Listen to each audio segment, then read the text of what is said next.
Assalamualaikum warahmatullahi wabarakatuh.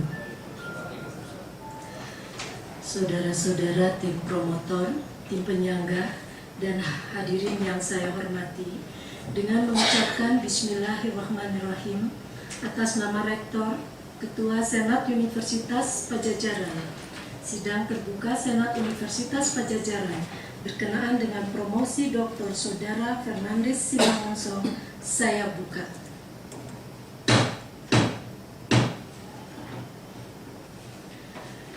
Sebelum sidang ini saya lanjutkan, saya persilahkan Saudara Sekretaris menyampaikan tata tertib sidang.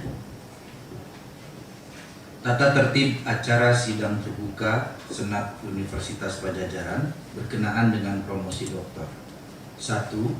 Hadirin wajib menyimak seluruh rangkaian acara sidang sampai selesai dengan menjaga ketertiban dan kelancaran seluruh acara. 2. Selama sidang berlangsung, hadirin tidak diperkenankan keluar ruangan sidang. 3. Selama sidang berlangsung, hadirin tidak diperkenankan menerima atau melakukan panggilan telepon genggam. 4. Pada kondisi yang benar-benar darurat, telepon genggam dapat menerima pesan singkat, tetapi dalam posisi nada dering tidak aktif. 5. Apabila ada di antara hadirin yang memperkirakan tidak dapat mengikuti acara sidang ini dengan baik, mohon dapat meninggalkan ruangan sidang. Demikian tata tertib acara sidang terbuka. Terima kasih. Terima kasih. Mohon petugas mempersilahkan promovendus memasuki ruang sidang.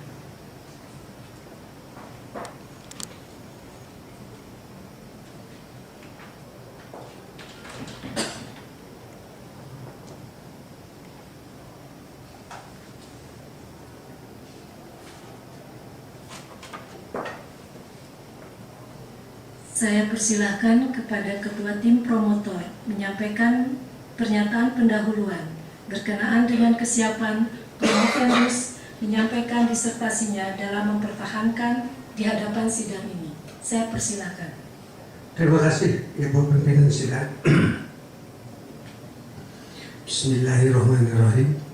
Yang kami hormati Ketua Sidang dan Sekretaris Sidang, yang kami hormati tim oponen ahli dan representasi guru besar, yang kami hormati para undangan, hadirin yang terhormat.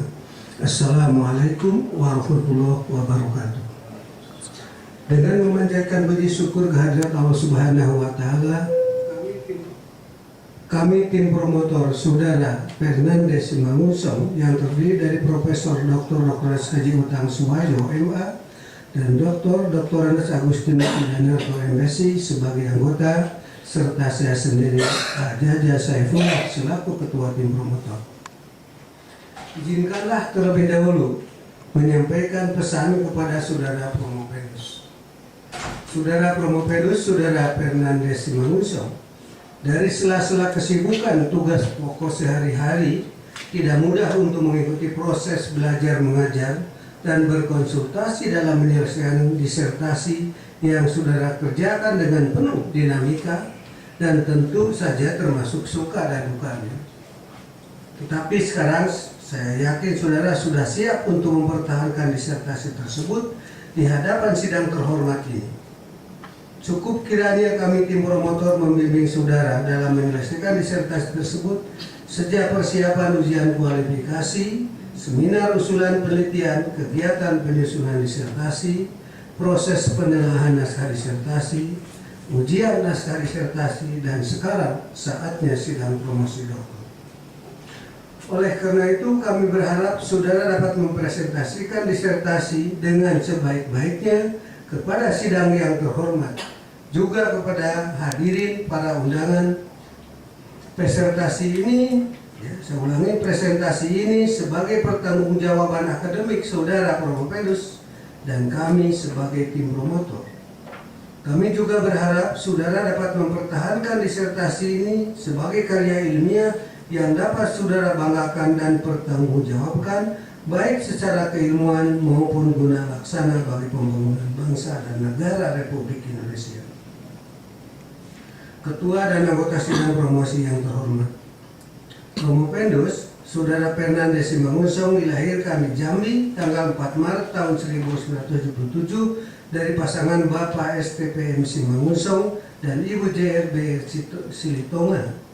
Promopendus menikah dengan Imelda Huta Soid, Eskep MKes Aipo MA, dan dikaruniai 3 anak, yaitu Hizkianan Krisanta BL Simangunsong, Yehesil Austino Kamri Simangunsong, dan Jeremias Salomasus Simangunsong.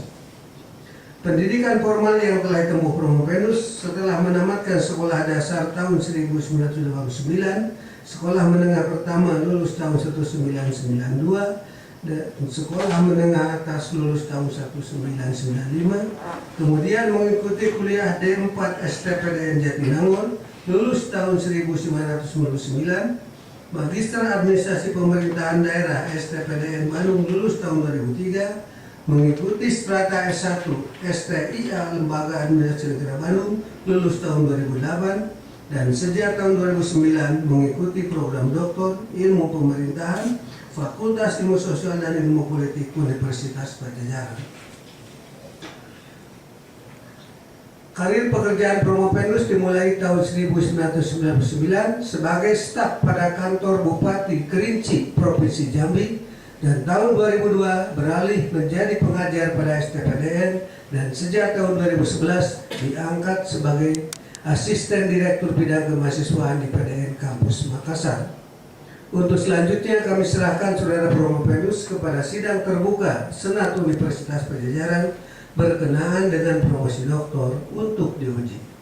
Kami akan menerima segala keputusan sidang yang berwibawa ini atas performa akademik Promopendus serta kelayakannya mendapat gelar tertinggi di Universitas Pajajaran.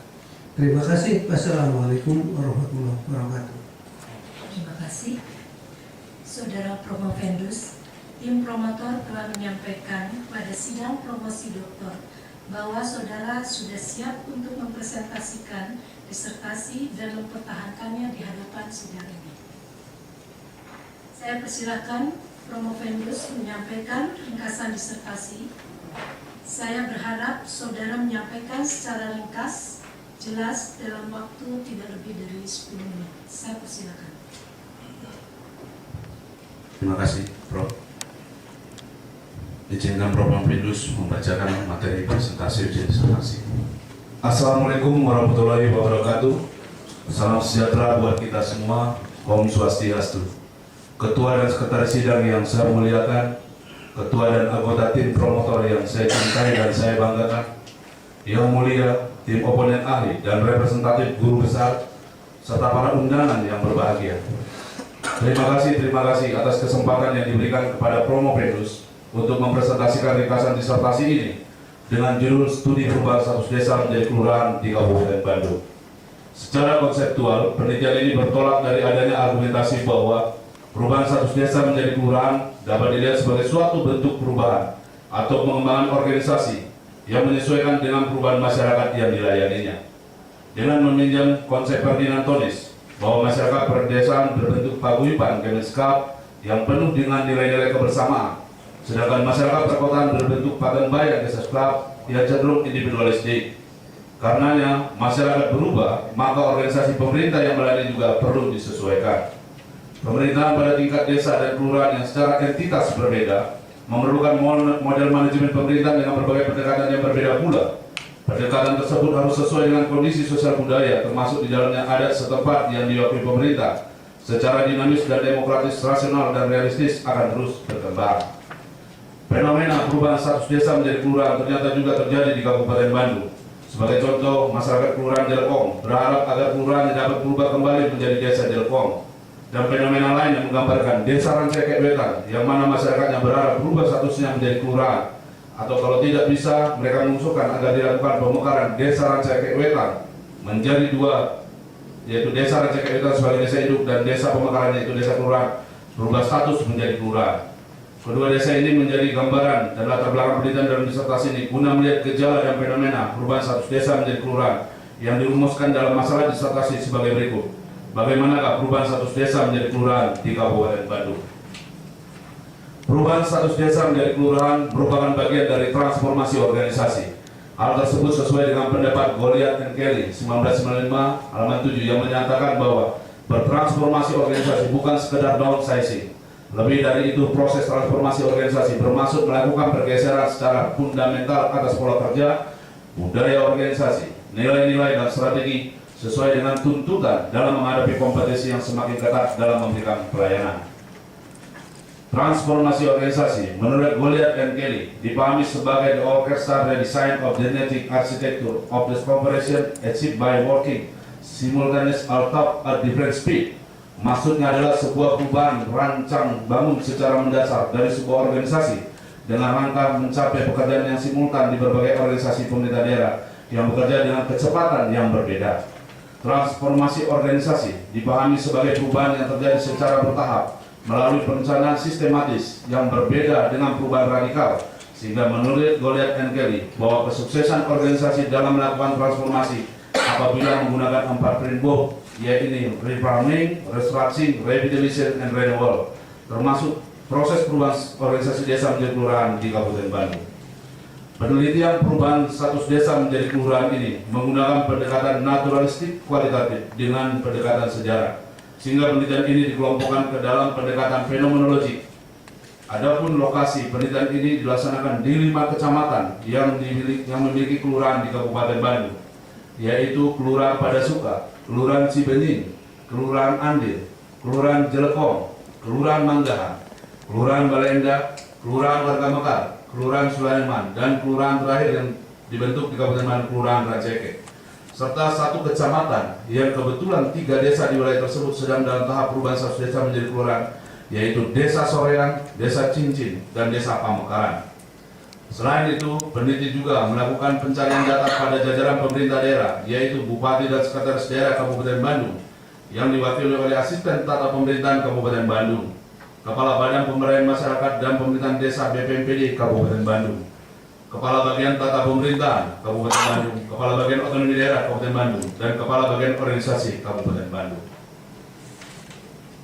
Hasil dan pembahasan dari disertasi dapat disimpulkan bahwa perubahan status desa menjadi kelurahan merupakan bagian dari transformasi organisasi yang menggunakan 4 framework dimensi, yaitu refarming, restructuring, revitalization, dan renewal.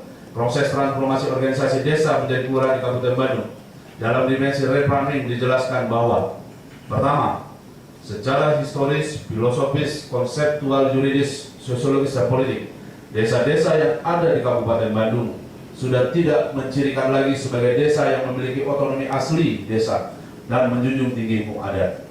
Yang kedua, hasil observasi di lapangan menunjukkan bahwa desa-desa yang ada di Kabupaten Bandung merasa kesulitan dalam menyusun dokumen perencanaan desa seperti RPJPDes, Rencana Pembangunan Jangka Panjang Desa, RPJPDes, Rencana Pembangunan Jangka Menengah Desa, RKPDes, Rencana Kinerja Pemerintahan Desa Tahunan, dan APBDes, Anggaran Pendapatan Belanja Desa, dan menyusun dokumen pelaporan desa seperti LKPJ, Kepala Desa, dan RPPDes.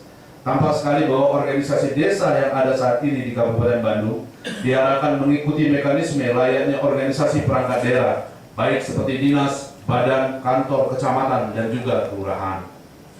Ketiga, pemerintah Kabupaten Bandung belum melakukan penguatan persepsi mindset terhadap perlunya perbedaan kompetisi dalam mengukur kualitas pemberian pelayanan, baik antara organisasi desa maupun organisasi kelurahan, di mana pemerintah daerah selalu mensejajarkan antara organisasi desa dan kelurahan dalam setiap kompetisi untuk mengetahui tingkat kemajuan dan pelayanan kepada masyarakat.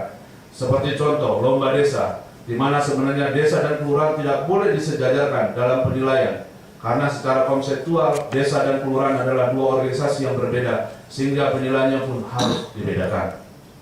Proses transformasi organisasi menjadi kelurahan di Kabupaten Bandung dalam dimensi restructuring dijelaskan bahwa pertama, menurut hasil penelitian di lapangan bahwa Kabupaten Bandung memiliki 270 desa dan 10 kelurahan yang merupakan kelurahan-kelurahan tua yang ada saat ini.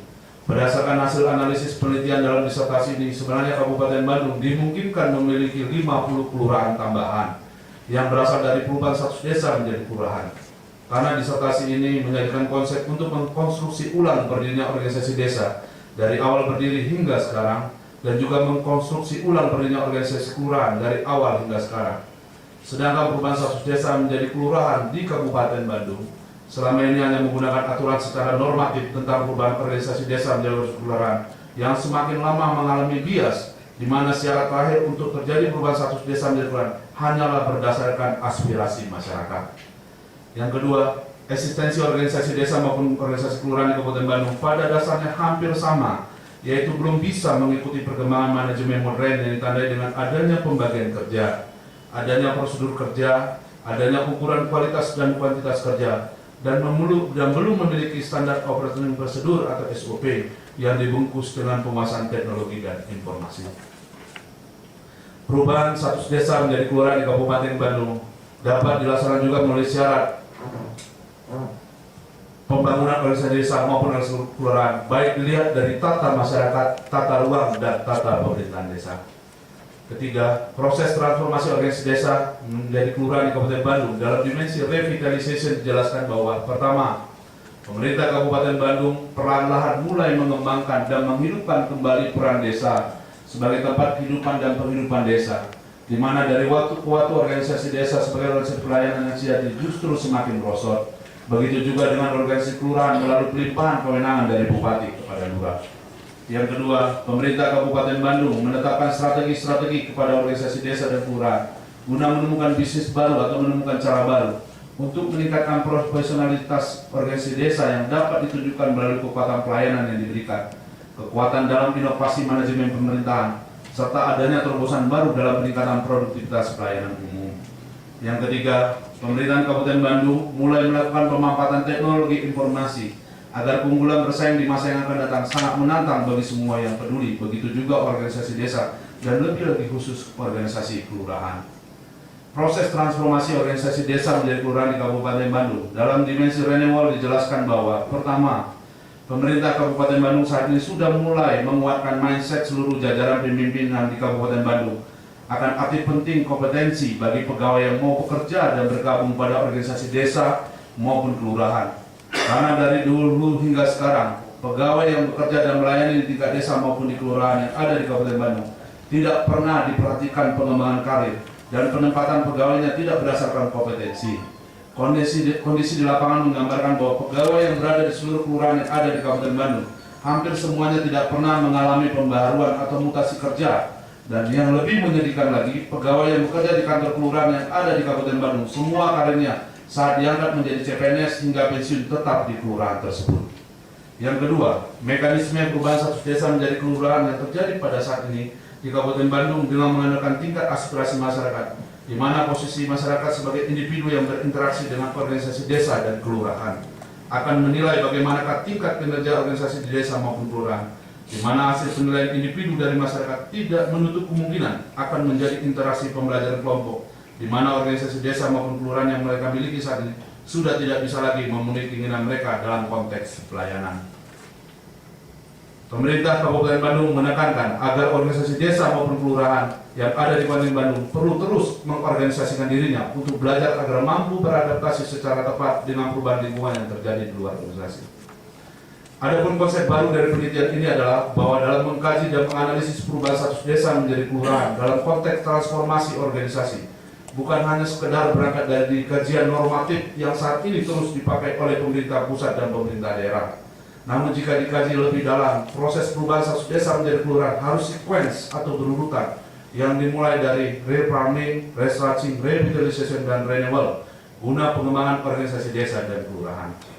Berangkat dari kesimpulan di atas, peneliti menyampaikan beberapa saran menjadi saran akademik dan praktis dalam memakai konsep perubahan status desa menjadi kelurahan. Pertama, penelitian tentang transformasi organisasi pada organisasi desa maupun organisasi kelurahan pada kenyataannya masih jarang dilakukan.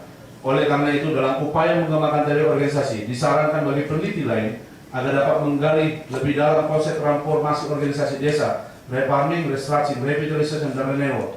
Karena keempat dimensi tersebut dapat diadopsi untuk menjelaskan konsep perubahan status desa menjadi kelurahan dan tidak menutup kemungkinan bisa dipakai untuk melakukan kajian sebaliknya, yaitu studi perubahan status kelurahan menjadi desa. Yang kedua, selama ini mekanisme perubahan status desa menjadi kelurahan diwajibkan memenuhi syarat perundang-undangan atau acuan normatif, di mana syarat perubahan status desa hanya melihat besaran aspirasi masyarakat yang jika dikaji dengan konsep transformasi organisasi refarming, restructuring, revitalisasi, dan renewal, bahwa mekanisme ini jauh dari filosofi awal pengembangan organisasi desa maupun kelurahan, sehingga secara akademis perlu dilakukan penyempurnaan mekanisme. Selain berorientasi normatif, harus juga berorientasi akademis. Saran praktis dari proses transformasi refarming disarankan agar pemerintah Kabupaten Bandung tegas menghidupkan kembali organisasi desa yang memiliki otonomi asli desa dan menjunjung tinggi hukum adat. Jika tidak dilaksanakan lagi, maka sebaiknya desa-desa di Kabupaten Bandung ditransformasikan saja menjadi kelurahan. Yang kedua, dari proses transformasi restructuring disarankan agar pemerintah Kabupaten Bandung mengkonstruksi ulang sejarah awal berdirinya organisasi desa dan sejarah awal berdirinya organisasi kelurahan, dan memasukkan semangat manajemen modern dalam organisasi desa dan kelurahan. Jika proses ini sudah dilaksanakan, barulah dimungkinkan dilakukan perabuan status desa menjadi kelurahan dengan mengikuti syarat pembangunan organisasi dilihat dari tata masyarakat, tata ruang, dan tata pemerintahan desa. Dari proses transformasi revitalization disarankan agar pemerintah Kabupaten Bandung untuk menghidupkan kembali peran desa sebagai tempat kehidupan dan penghidupan masyarakat melalui strategi-strategi yang dikembangkan oleh pemerintah daerah dengan memanfaatkan teknologi informasi, dengan diharapkan desa dapat menyelesaikan masalah desa dengan cara desa dan untuk kepentingan orang desa. Yang ketujuh, dari proses transformasi renewal disarankan agar pemerintah Kabupaten Bandung melakukan penguatan mindset tentang adanya kompetensi dan perlunya pemberian reward kepada pegawai yang bekerja di desa dan kelurahan dengan cara yang berbeda, dan terus melakukan pembinaan dalam konteks penguatan dan pembaruan organisasi desa dan kelurahan. Demikianlah presentasi Promopendus. Saya ucapkan banyak terima kasih. Wassalamualaikum warahmatullahi wabarakatuh. Salam sejahtera buat kita semua. Om Santi Santi Santi Om. Baiklah, terima kasih pada Promopendus. Maka pada kesempatan ini saya ingin menanyakan kepada tim penguji, apakah dapat menerima presentasi saudara Promopendus dan melanjutkan sidang ini? Terima kasih. Selanjutnya kita diskusi dengan para tim promotor. Saudara Promopendus, dengan telah diterimanya presentasi saudara, maka menjadi tugas saudara untuk dapat mempertahankan disertasi ini di hadapan sidang. Pertama, saya persilahkan Saudara Profesor Haji A. Jaja Saipullah, MA PhD, selaku Ketua Tim Promotor untuk mengajukan pertanyaan. Saya persilahkan. Terima kasih pimpinan sidang. Saudara Promopendus, setelah kami ditentukan atau ditetapkan sebagai promotor, maka kewajiban kami untuk mengevaluasi kegiatan saudara dalam proses belajar mengajar, apakah layak untuk menjadi kandidat doktor atau tidak. Jadi dengan kata lain, di dalam perjalanan akademik saudara, termasuk tentunya di dalam diskusi-diskusi dan konsultasi di dalam penulisan disertasi ini, kewajiban kami adalah untuk mengevaluasi apakah saudara itu layak atau tidak sebagai kandidat doktor. Nah, evaluasi yang akan saya lakukan ini akan diakhiri pada pagi ini dengan dua pertanyaan yang simpel saja. Pertama, bahwa yang namanya disertasi itu harus memberikan sumbangan terhadap perkembangan ilmu pengetahuan yang saudara tekuni, yaitu ilmu pemerintahan. Oleh karena itu pertanyaan saya, apa yang menjadi sumbangan dari disertasi yang saudara susun mengenai perubahan status desa menjadi kelurahan di Kabupaten Bandung ini? Itu yang pertama. Yang kedua, saudara banyak terlibat dalam kegiatan-kegiatan proyek penelitian atau kajian. Itu banyak sekali. Pertanyaannya simpel. Apa bedanya laporan kegiatan proyek, kajian atau penelitian yang sering dikatakan sebagai laporan dinas dengan disertasi atau suatu disertasi untuk menilai kualifikasi seorang dokter. Silahkan jawab. Terima kasih Bro. Pertanyaan Bro pas sekali memang untuk penguatan dari ilmu pemerintah. Mohon izin Prof. Mapedus menjawab Bro. Pertanyaan pertama, sumbangan apa dari kajian saya ini terhadap ilmu pemerintah? Secara konsep, setelah saya baca semua, bahwa studi ilmu pemerintahan itu untuk disertasi saya tentang perubahan status desa menjadi kelurahan masih sangat susah dicari konsep atau rujukan Prof yang bisa dipakai. Dan saya berharap nanti disertasi saya ini menjadi acuan bagi kawan-kawan yang lain yang akan melanjutkan yang menekuni ilmu pemerintahan. Karena kajian tentang desa dan kelurahan itu sangat susah sekali Prof. Buku yang terakhir adalah cari buku Sutarjo saja. Dan saya berharap fenomena tentang pengembangan organisasi desa menjadi kelurahan itu perlu dikuatkan Prof. Karena membangun sebuah negara itu berangkatnya dari membangun desa. Begitu. Saya kira secara konkret saja konsepnya apa, ya? Baik. Karena tadi saya tangkap saudara itu seolah-olah ya kontradiktif dalam uraian itu. Di satu sisi saudara mempunyai pemikiran meningkatkan status desa ini menjadi kelurahan, tapi di lain sisi saudara ya juga mempunyai pemikiran mempertahankan karakteristik dari desa lama itu. Baik. Makanya saya tanya konsep barunya itu apa untuk pengembangan ini? Baik. Terima kasih Prof. Konsep baru yang saya sampaikan dalam disertasi hasil penelitian saya, pertama, saya tetap menjunjung yang namanya desa Prof. Desa tetap harus seperti desa yang awal. Kalau dilihat undang-undang yang baru sekarang, desa itu semakin tidak jelas kelaminnya antara desa dan kelurahan. Tapi di dalam disertasi saya bisa menjelaskan Prof. Inilah organisasi desa dan ini organisasi kelurahan. Dan dalam disertasi saya ini juga saya menentang konsep secara normatif bahwa merubah status desa menjadi kelurahan itu bukan hanya berangkat dari aspirasi masyarakat. Kalau secara aspirasi masyarakat, karena saya sudah setuju Bro, karena awal mengatakan aspirasi masyarakat itu sama juga dengan jejak pendapat. Kalau jejak pendapat sama juga dengan referendum Bro. Kalau desa sudah dibiasakan untuk referendum, biasanya suatu hari nanti desa pun bisa memisahkan diri dari Republik Indonesia Bro. Maka itu sebenarnya secara normatif ini perlu diperbaiki. Yang kedua, saya menganggap bahwa teori yang saya pakai ini adalah teori dari yang organisasi private sector Bro. Cuman spiritnya yang mau saya tanamkan kepada organisasi pemerintah bahwa secara replanning, restructuring, revitalisasi, dan renewal bahwa sekuen lah untuk menyusun bagaimanakah sebenarnya organisasi desa dan menjadi organisasi kelurahan. Itu Bro.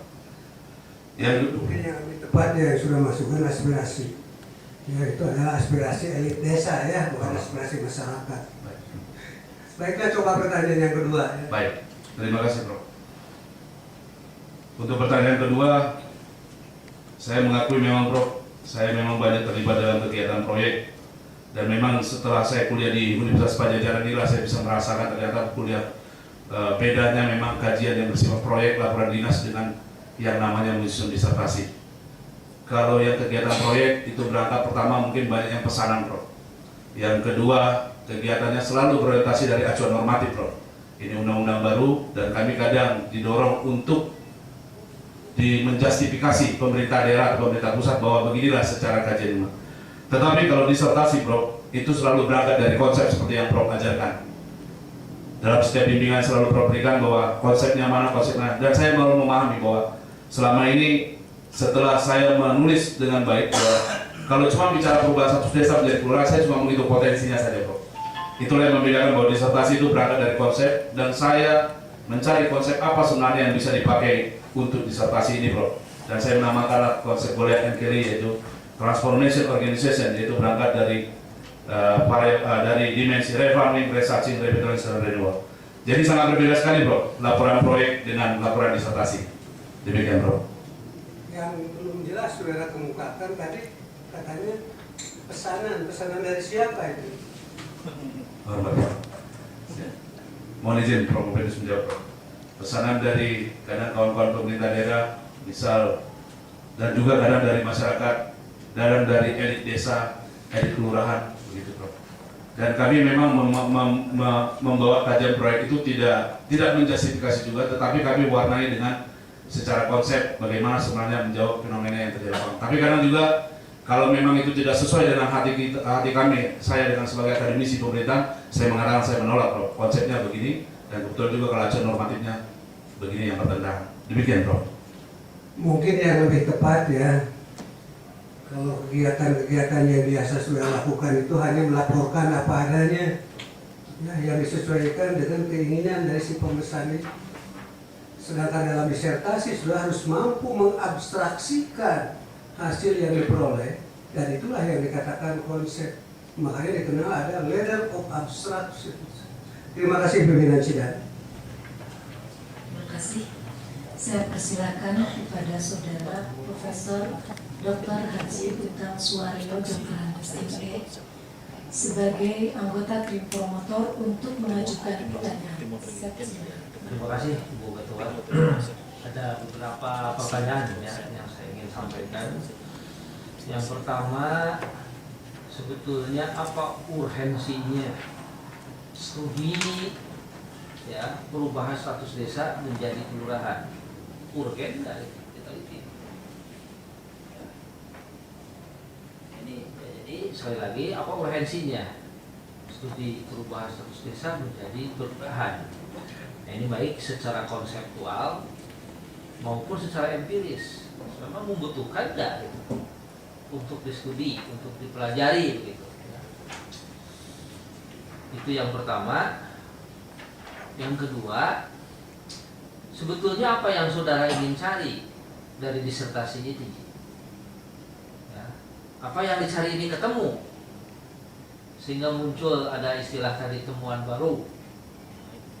Dan apa implikasinya terhadap praktek temuan baru itu? Yang kedua, yang ketiga berupa gagasan. Apa sebetulnya Anda punya gagasan nggak tentang pembangunan desa kota ke depan? Karena selama ini tampaknya pembangunan desa ada, pembangunan kota ada, tetapi tampaknya masing-masing ya, dan tidak ada hubungan, ya, sehingga tidak berdampak apa yang dibangun di kota kepada desa, desa tidak berdampak kepada kota, sehingga seolah-olah desa itu sejak dulu jalan di tempat, ya, pertumbuhan dan perkembangannya tidak jelas. Terus desa itu kondisinya seperti kesannya tertinggal, miskin, pinggiran dan sebagainya. Nah, Anda punya gagasan nggak ke depan? Bagaimana konsep Anda tentang pembangunan desa ke depan? Yang keempat, ini berkaitan dengan Undang-Undang Nomor 6 Tahun 2014 ya, tentang pemerintahan desa baru. Ya.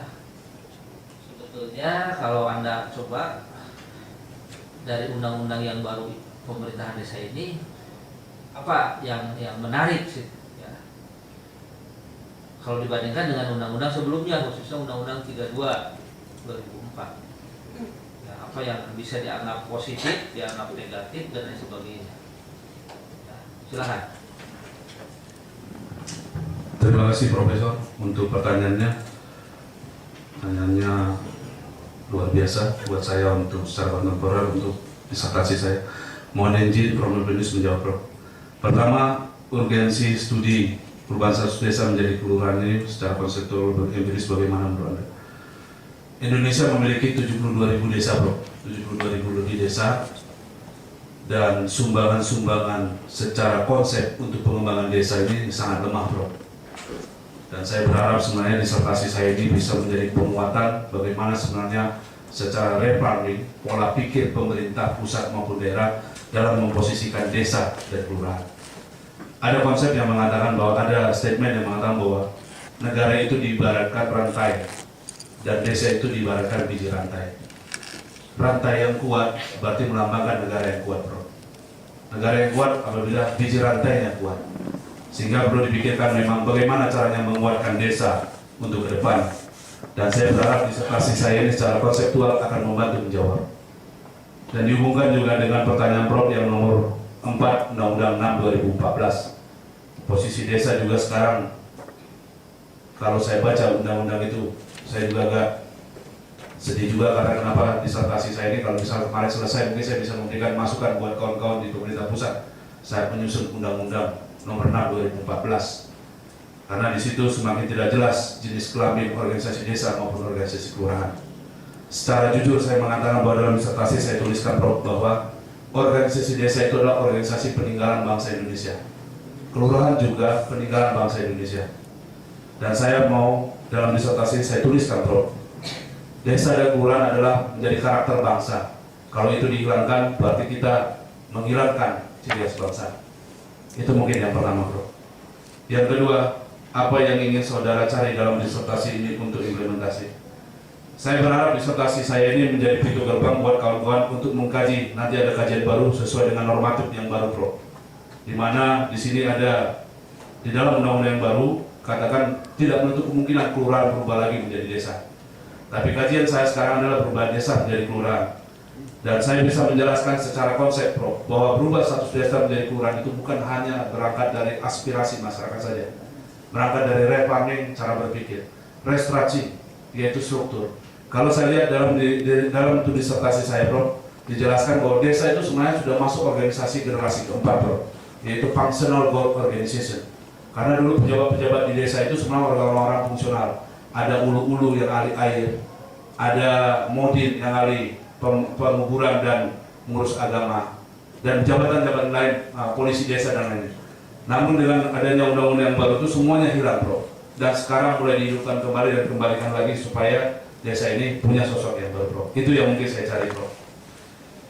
Selanjutnya, pertanyaan ketiga, gagasan dari disertasi saya untuk pembangunan desa ke depan dan perkotaan. Kalau bicara pembangunan ada dua konsepnya, Prof. Pemerataan atau pertumbuhan ekonomi, Prof. Kalau kita bicara pertumbuhan ekonomi yang sekarang sedang dipakai oleh presiden kita, berarti pemerataan yang akan dilemahkan, Prof. Tapi kalau pemerataan yang kita hidupkan, berarti pertumbuhan ekonomi yang kita tinggalkan, Prof. Cuman sekarang kita juga akan melihat, Prof, presiden kita sedang menggalakkan pertumbuhan ekonomi katanya. Ekonomi kita meningkat, Prof. Kemiskinan menurun katanya. Menurun memang, tuh. Tapi dari bapak ke anaknya gitu, Prof, kemiskinan itu. Nah, ini yang buat kita sedih, Prof.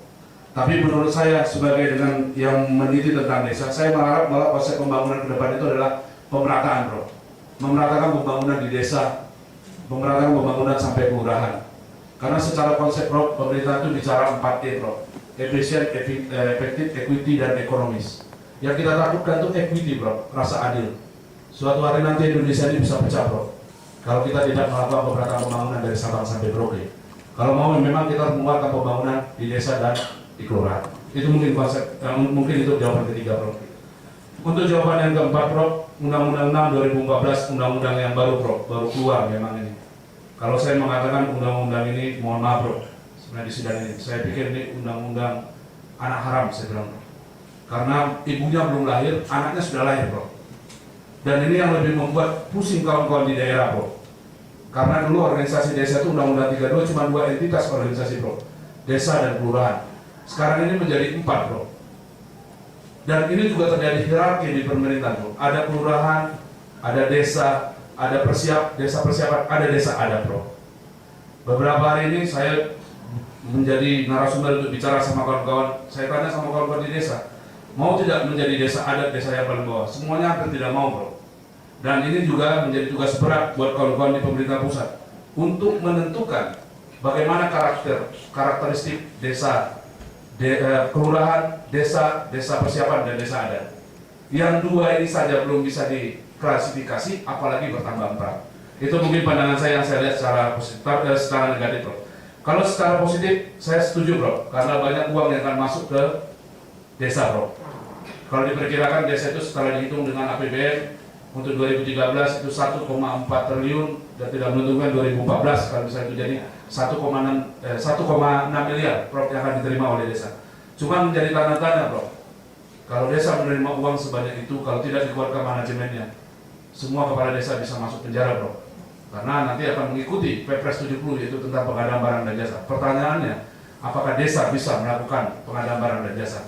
Mungkin itu, Prof, pandangan saya yang bisa saya lihat dari Undang-Undang Nomor 6 2014. Terima kasih, Prof. Kira cukup. Terima kasih, Bu Ketua. Terima kasih. Selanjutnya saya persilahkan Saudara Dr. Andes Agustinus Widanarto, MSI, selaku anggota tim promotor untuk mengajukan pertanyaan. Saya persilahkan. Terima kasih pada pimpinan sidang. Saudara Promovenus. Pertanyaan pertama, bahwa di dalam abstrak saudara menyebutkan informannya hanya 10 lurah. Sedangkan di metode ujian saudara menyebutkan ada 20 orang sebagai informan. Tapi dalam rapat saya tidak melihat hasil wawancara saudara terhadap Lurah Sulaiman, Lurah Pada Suka, Lurah Rajake, Kepala Desa Pemekaran, dan Camat Soya. Coba saudara jelaskan. Itu yang pertama. Yang kedua, di halaman 179 saudara menyebutkan bahwa pimpinan organisasi kelurahan disebut dengan lurah yang dalam pengisian jabatannya melalui mekanisme penunjukan dari pemerintah. Nah, siapa yang saudara maksud dengan pemerintah tersebut? Yang ketiga, di dalam syarat praktis nomor 1, saudara menyarankan agar pemerintah Kabupaten Bandung tegas menghidupkan kembali organisasi desa yang memiliki otonomi asli desa dan menjunjung tinggi hukum adat. Pertanyaan saya, apakah dari seluruh desa yang ada di Kabupaten Bandung, dari 255 desa, sampai saat ini masih ada desa yang memiliki otonomi asli desa? Dan bagaimana tanggapan saudara tentang otonomi asli desa kalau dibuka dengan Undang-Undang Nomor 6 Tahun 2014 tentang desa? Terima kasih. Terima kasih Bapak. Mohon izin Prof. Edrus menjawab pertanyaan Bapak. Yang pertama, untuk abstrak dan disertasi penelitian di formennya ada 10 dan di lampiran wawancaranya tidak ada. Sebenarnya saya juga tetap berangkat Pak, sudah saya tanyakan semua untuk seluruhnya, semua kecamatan saya tanyakan, 10 kelurahan saya tanyakan, begitu juga 3 desa yang saya tanyakan. Kalaupun nanti ada yang perlu saya perbaiki lagi untuk datanya, saya akan perbaiki lagi lebih dalam Bapak. Itu. Yang kedua, untuk pertanyaan kedua di halaman 107 dikatakan bahwa pimpinan organisasi kelurahan adalah lurah yang diangkat oleh pemerintah. Maksudnya pemerintahnya adalah pemerintah daerah, di mana di dalam PP 73 tentang kelurahan dikatakan bahwa untuk mengangkat lurah diusulkan oleh camat kepada bupati dan disahkan menjadi lurah di suatu daerah. Lurah inilah yang memimpin wilayah perangkat daerah di kelurahan, dan lurah inilah yang akan melayani masyarakat melalui mandat yang diberikan seorang bupati atau wali kota, yaitu melalui pelimpahan kewenangan dari bupati kepada camat. Cuman posisinya kalau melihat kondisi kelurahan, Undang-Undang 574 di dalam disertasi saya bergeser ke Undang-Undang 2299, bergeser ke 322. Posisi kelurahan ini posisi yang tidak jelas secara konsep. 574 jelas sekali sebenarnya. 574 mengatakan lurah atau kelurahan, pemimpin kelurahan itu hanya ada di kota. Di Undang-Undang di 2299 jelas juga dijelaskan memang kabupaten itu tidak boleh memiliki kelurahan, hanya ada di kota. Tapi di Undang-Undang 32 makin bias, karena di kabupaten boleh ada kelurahan dan di kota boleh ada desa. Nah, ini yang semakin kita tidak jelas sebenarnya di mana sebenarnya posisi kelurahan dan desa. Jadi kalau dilihat sebenarnya lurah itu sekarang, apalagi dengan undang-undang yang baru, melanjutkan dengan pertanyaan ketiga Bapak, di undang-undang, apalagi dihubungkan dengan Undang-Undang Nomor 4 2014, saya yakin hampir semua lurah pasti ingin berubah status lagi kembali menjadi desa. Karena desa memiliki uang yang banyak, hampir 1,4 miliar. Tetapi kelurahan sekarang mereka tidak memiliki uang sama sekali. Kalau bupatinya mengerti, dia akan melakukan pelimpahan kewenangan. Kalau bupatinya tidak mengerti atau wali kotanya tidak mengerti, dia tidak akan paham dalam konsep memberikan pelimpahan kewenangan. Karena camat dan lurah nafas kehidupannya cuma satu, yaitu pelimpahan kewenangan dari bupati kepada lurah. Maka itu dibilang camat dan lurah, camat itu calon mati, sekcam itu sengsara karena camat Pak. Karena kalau tidak diberikan pelimpahan kewenangan, kelurahan dan kecamatan itu dia tidak akan bisa bergerak gitu. Jadi lebih baik saya berubah saja jadi desa daripada menjadi kelurahan. Yang ketiga, bicara masalah otonomi desa atau otonomi asli adat, dalam disertasi saya tegas saya katakan Pak, saya masih menjunjung otonomi asli desa dan adat. Kalau mau belajar dari negara lain, orang datang ke Jerman, orang datang ke Jepang, orang datang ke India, orang datang ke Cina dalam konsep datang pariwisata, hanya ingin melihat desanya Pak. Indonesia sebenarnya juga begitu Pak. orang datang ke Bali itu yang dilihat tuh desa adatnya, Pak. Maka itu untuk itu maka dalam disertasi saya katakan bahwa perlu kita hidupkan lagi desa adat. Cuma memang nanti akan menjadi berat buat di Undang-Undang Nomor 6 2014. Mereka mengklasifikasi secara tegas bahwa desa adat itu adalah desa yang otonomi asli desa dengan desa adat adalah berarti desa adat. Kalau desa yang biasa itu adalah desa dinas. Kalau desa persiapan adalah untuk persiapan untuk pemekaran, memisahkan diri desa yang A ke desa yang baru dan kelurahan. Jadi kalau menurut saya, Pak, bagaimana, apakah otonomi asli desa dan perlu dijunjung? Perlu, Pak. Karena tidak semua masalah Republik ini harus sampai kepada pimpinan atas. Konsep otonomi desa sederhana, Pak. Masalah desa diselesaikan oleh orang desa dengan cara-cara desa. Kalaupun pemerintah pusat maupun provinsi maupun kabupaten kota melakukan intervensi kepada desa dalam konteks bantuan saja, tidak mengintervensi secara penuh bagaimana kemandirian desa untuk kedepannya. Demikian mungkin jawaban Pak saya, Pak. Terima kasih. Terima kasih.